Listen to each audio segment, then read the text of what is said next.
Hello and welcome to another video.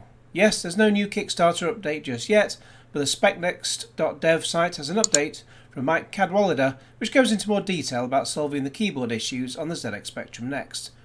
There's a bit of a recap of some of the content from Kickstarter update 48, but most of it is not stuff I covered last time. So it's like one of those new episodes on TV it's not all new and not repeat, but it is technically new. And I'll read it just as it's posted, so when I say I mean that's Mike saying I, but if I say anything different, I'm just going to confuse myself. Here we go anyway. A Tale of Two Tales. It's been a few months since I last wrote a piece on the making of the Next. On June 23rd, Kickstarter Update 48 was published and it revealed a significant change in direction for the keyboard membrane. Since work began on the membrane many moons ago, it's been through a number of iterations, from its original Spectrum 48K Plus Ideal, that 3-layer membrane, through the split contacts, several variations on this, and now the expanding of the flex tail paths. We were locked into a singular approach without any concern at the time. Why would a 3-layer membrane be problematic? It had been done before and we're 30 plus years on from those original designs.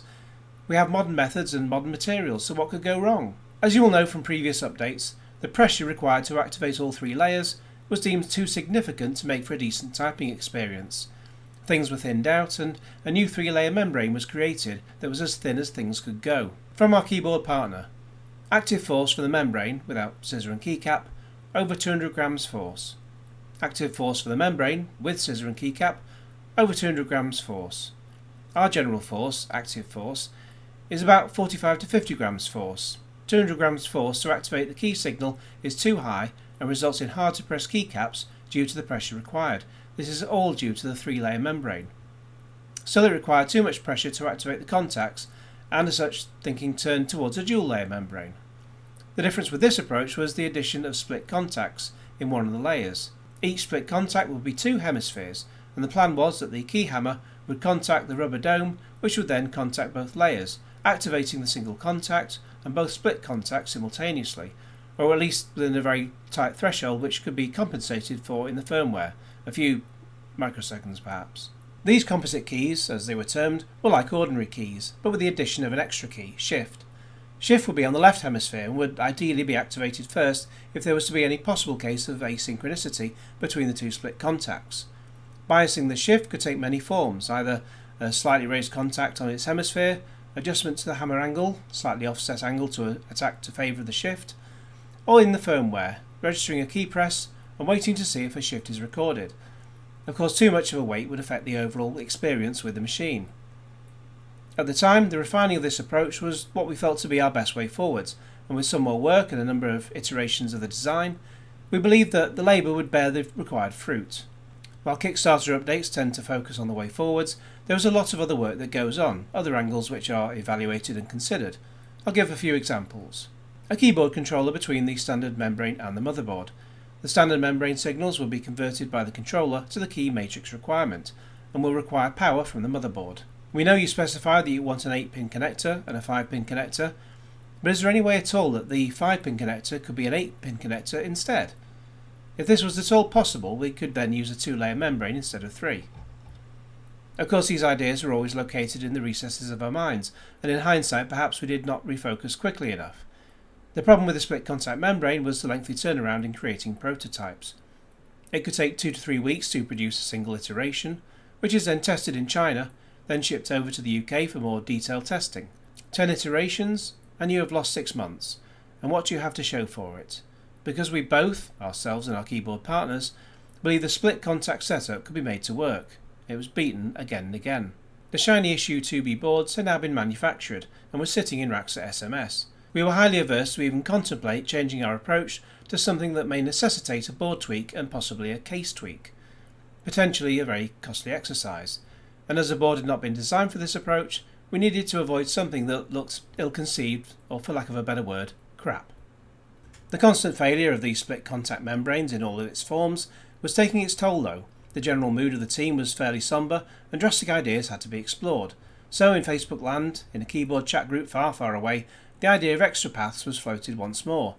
This time I decided to approach Henrique with the high-level steps required to implement an additional 2 paths on the keyboard matrix. The plan looked valid, and there is a certain degree of fluke that makes it possible with what I would term minimal disruption to the board and zero disruption to the case. More on that later.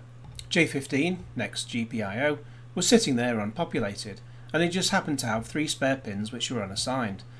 The positioning of these spare pins meant that we could select either a north-south orientation or an east-west in terms of a new connector. The final choice will be determined by the most optimal route for the new two-way flex-tail connector and its approach direction to J15. 18th of June 2019. Enrique agrees for me to approach SMS, our keyboard partner and industrial designer, to discuss the feasibility of the proposal and the associated costs. 19th of June 2019. One meeting with SMS and one of our industrial designer Phil Candy. Cost estimates were provided by SMS to be followed up with actuals. The connector type was discussed and a two-way flex-tail connector was selected. SMS determined that the connector would be soldered at next assembly time. Phil was to investigate the routing of the new flex-tail connector and ensure that there would be no case clearance issues. Another meeting this time with our keyboard partner to describe the proposal and to get them thinking about the new membrane design requirements. This involved ensuring that the extra 16K functions were all presented on the 2 new paths in order that a single next core would be compatible with both 8+5 and 8+7 keyboard arrangements. Also, how the new flex-tail could be routed out to the membrane to minimise any changes to the case. It was described to them thusly, thanks to Alan Albright. The keyboard membrane is connected to the 2B board via 2 separate ribbons, one with 8 conductors, the rows, and one with 5, the columns. The 5 conductor columns are connected to J1. The plan is to replace this with a 7 conductor column, with 2 of those columns split from the 5 which would still connect to J1. The 2 conductors split off would have a connector to the GPIO J15. J15 has 3 signals routed from the FPGA that are unused, M15, M16 and N16. 2 of these can be taken by the 2 extra columns. So the solution will involve adding a 2 conductor connector to the 5 wide column conductor coming from the membrane, running a connection from that 2 conductor to J15 where they would be connected to 2 pins on GPIO J15. The FPGA core will scan the new 8x7 matrix and simulate multiple key presses for the extra 16 keys in its internal representation of the 8x5 matrix presented to the software. The next GPIO J15 highlighted with J5 8 wide row keyboard connector to its left, M16 pin 4, N16 pin 5, M15 pin 17, and an image of the board to show the required connector placement. 20th of June 2019, a proposed matrix assignment for these 2 new paths was sent to our keyboard partner for review. I won't read all those out, you can have a look at them there, pause the video and have a look at them, and then once you've read them you can actually have a look at the screen itself. And you can pause that as well if you want to have a studied look at that in detail. Their initial preference was to have 3 distinct flex tails, 5, 8 and 2, going straight out the back of the matrix. This however would require an extension to the 8-way flex tail slot located on the case itself.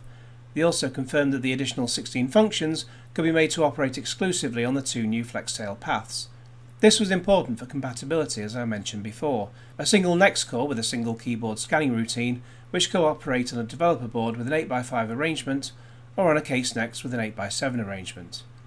This would leave the matrix representing the original Spectrum 40 key arrangement completely intact in its functionality. On a developer board, the 2 extra pins on J15 are not populated, so no signals will be sent over them. Admittedly, there is some DIY potential there for those with a good soldering iron.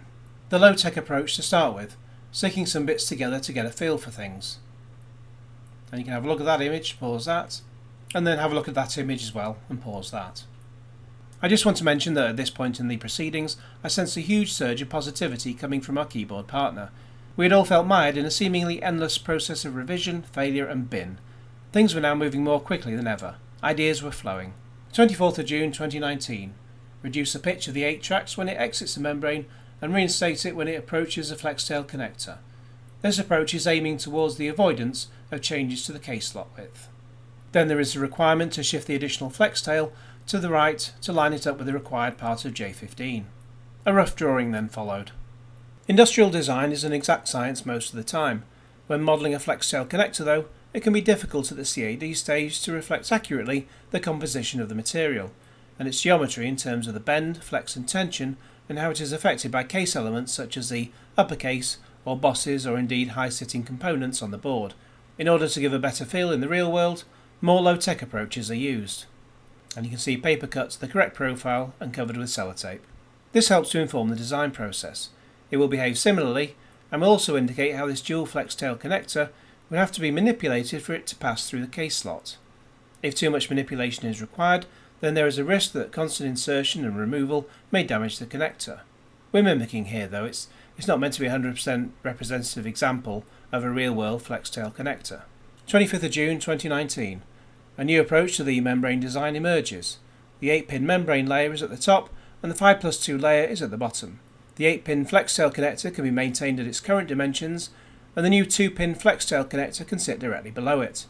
This means that there is no requirement to make adjustments to the case.